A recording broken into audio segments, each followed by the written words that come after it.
Welcome to special analysis. నేను రమ్మ మండవ. ఈ రోజు అనాలిసిస్ లో భాగంగా మనం తీసుకోబోతున్న టాపిక్ ఏంటంటే, ఈ రోజు అనాలిసిస్ కి నేను ఒక టైటిల్ పెడతాం జరిగింది. విజయవాడ తూర్పులో దేవినేని అవినాష్ కు అగ్ని పరీక్ష అని చెప్పేసి నేను టైటిల్ పెట్టాను. ఆన్సర్ గురించి మనం మాట్లాడుకునే ప్రయత్నం చేద్దాం. ఇక్కడ చూసినట్లయితే విజయవాడ తూర్పు గురించి ఎప్పుడు ఆ స్థాయిలో చర్చ జరుగుతూ ఉంటుంది. ఎందుకంటే బికాస్ ఆఫ్ ఎమ్మెల్యేగా అక్కడ గద్దె రామ్మోహన్ ఉన్నారు. పార్టీలో ఒక సీనియర్ నేత అయినా అలాంటి గద్దె రామ్మోహన్ ఎప్పుడు కూడా వివాదాలకు దూరంగా ఉంటారు. వాళ్ళ వైఫ్ అనురాధ అయినా అంతే. సో అలా ఎప్పుడు కూడా ఆయన తన క్యాడర్కి సంబంధించి కానీ వాళ్ళ సమస్యలు సాల్వ్ చేయడంలో కానీ ఎప్పుడు కూడా లేకపోతే పార్టీ మీద ఎప్పుడైనా తిరుగుబాటు జెండా ఎగరేసో పరుష పదజాలం ఎక్కడైనా వాడో మనం చూడం గద్దె రామ్మోహన్. ఒక హుందా రాజకీయాలకు పెట్టింది పేరుగా ఉంటారు ఆయన.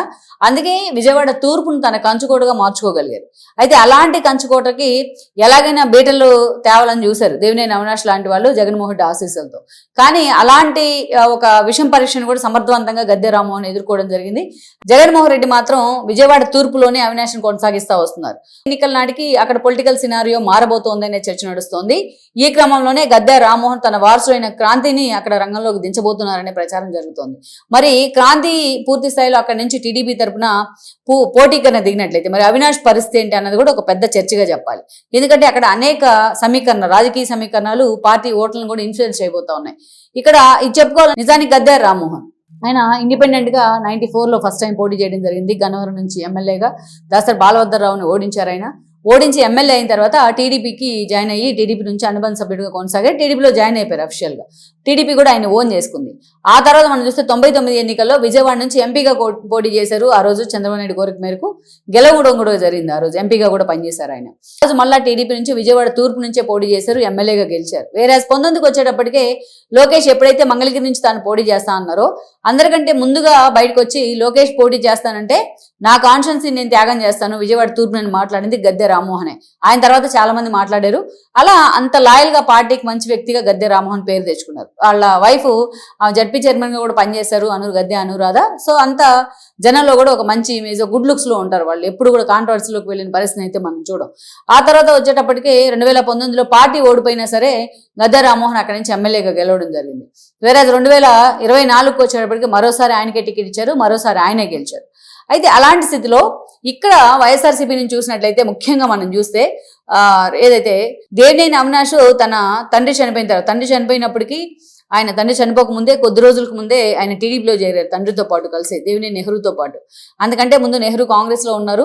రాష్ట్ర విభజన సందర్భం తర్వాత టీడీపీ అధికారంలోకి వచ్చిన పరిస్థితిలో చంద్రబాబు నాయుడు సమక్షంలో తన కొడుకుతో కలిసి టీడీపీ తీర్థం పుచ్చుకున్నారు. ఆయన టీడీపీలోకి ఆయన వచ్చిన తర్వాత కొన్ని రోజులకే అనారోగ్య కారణాలతో పాపం ఆయన మరణించడం జరిగింది. అయితే ఆయన మరణించిన తర్వాత దేవినేని అవినాష్ నిజంగానే హక్కును చేర్చుకున్నారు చంద్రబాబు నాయుడు. ఎర్రంనాయుడు మరణం తర్వాత ఎలాగైతే రామ్మోహన్ నాయుడిని పిక్ చేశారో, ఈరోజు ఆయన కేంద్ర మంత్రిగా ఉన్నారు, అలాగా దేవినేని అవినాష్ని పిక్ చేయడం జరిగింది చంద్రబాబు నాయుడు. అయితే పిక్ చేసి ఆయనకి తెలుగు యువత బాధ్యతలు ఇచ్చారు. లోకేష్ తో కూడా అంతే సన్నిహిత సంబంధాలు ఉండేవి. పార్టీ కోసం కూడా దేవినేని అవినాష్ అంతే లాయల్ గా అయితే పనిచేశారు. వేరే 2019 ఎన్నికలు వచ్చేటప్పటికే కొడాలి నాని అప్పటికే టీడీపీకి ఒక కొరకరాని కొయ్యలాగా తయారయ్యాడు. ఆయన్ని ఓడించాలంటే ఎవరిని పెట్టాలి అనుకున్న సమయంలో చంద్రబాబు నాయుడు ఫోకస్ దేవినేని అవినాష్ మీద పడింది. దేవినేని అవినాష్ చాలా మంది గుడివాడలో అతను వద్దు, అతను కొడాలి నానికి పోటీ ఇవ్వలేడని చెప్తున్నా వినకుండా అటు రా వెంకటేశ్వర దగ్గర నుంచి ఇటు పిన్నమనేని ఫ్యామిలీ దాకా స్థానిక నేతలందరినీ కన్విన్స్ చేసి బలవంతంగా ఏం కాదు, ఇతను ఇష్టపూర్వకంగానే తీసుకెళ్లి అక్కడ ప్లాన్ చేసే ప్రయత్నం చేశారు చంద్రబాబు నాయుడు. ఆ ఎన్నికల్లో ఆయన ఓడిపోవడం జరిగింది. కొడాలి నాని చేతిలో దేవినేని అవినాష్ ఓడిపోయారు. ఓడిపోయిన తర్వాత ఏం జరిగింది, కొద్ది రోజులకే అదే కొడాలి నానితో వెళ్లి జగన్మోహన్ రెడ్డి పంచం చేరడం జరిగింది. ఇక్కడ మనం చూస్తే చేరొచ్చు, రాజకీయ విమర్శలు చేసుకోవచ్చు, టీడీపీ విధానాలు నచ్చకపోతే వాటిని విమర్శించవచ్చు. కానీ అత్యంత దారుణంగా తల్లిపాలు తాగి రొమ్ము గుద్దే విధంగా మాట్లాడేవాళ్ళు అవినాష్. నేను ఈ పదం చాలాసార్లు వాడతాను ఆయన గురించి. చాలా దారుణంగా మాట్లాడేవాళ్ళు. అతనికి ఒక ఐడెంటిటీ ఇచ్చి కాంగ్రెస్ పోటీ చేసి ఓడిపోతే అలాంటి వ్యక్తిని తీసుకొచ్చి కూడా మళ్ళా కొడాలి నాని లాంటి ఒక వ్యక్తి మీద పోటీకి నిలబెట్టారంటే మనం అర్థం చేసుకోవచ్చు చంద్రబాబు నాయుడు అతను ఏ స్థాయిలో ప్యాంపర్ చేశారు, లోకేష్ ఏ స్థాయిలో అతను చూసుకున్నారు అనేసి. అయినా సరే అతను పార్టీ నుంచి వెళ్ళిపోయాడు. వెళ్ళిపోయిన తర్వాత ఎన్నోసార్లు లోకేష్ మీద విమర్శలు కానీ చంద్రబాబు నాయుడు మీద విమర్శలు కానీ చాలా టార్గెట్ చేసేవాడు వాళ్ళని. అంతేకాదు ఏకంగా పార్టీ ఆఫీస్ మీద దాడి కేసులో ప్రధాన నిందితుడిగా ఉన్నాడు అవినాష్. పార్టీ ఆఫీస్ మీద దాడి అది ఎలా? వాళ్ళ పార్టీ ఆఫీస్ మీద రాసి ఉంటుంది కదా, సమాజమే దేవాలయం ప్రజలే దేవుళ్ళు అని చెప్పేసి. ఎన్టీఆర్ విగ్రహాన్ని కూడా పగలగొట్టారు. ఆ రోజు అక్కడ ఎంప్లాయీస్ ఉంటే వాళ్ళ తలలు కూడా పగలబెట్టారు.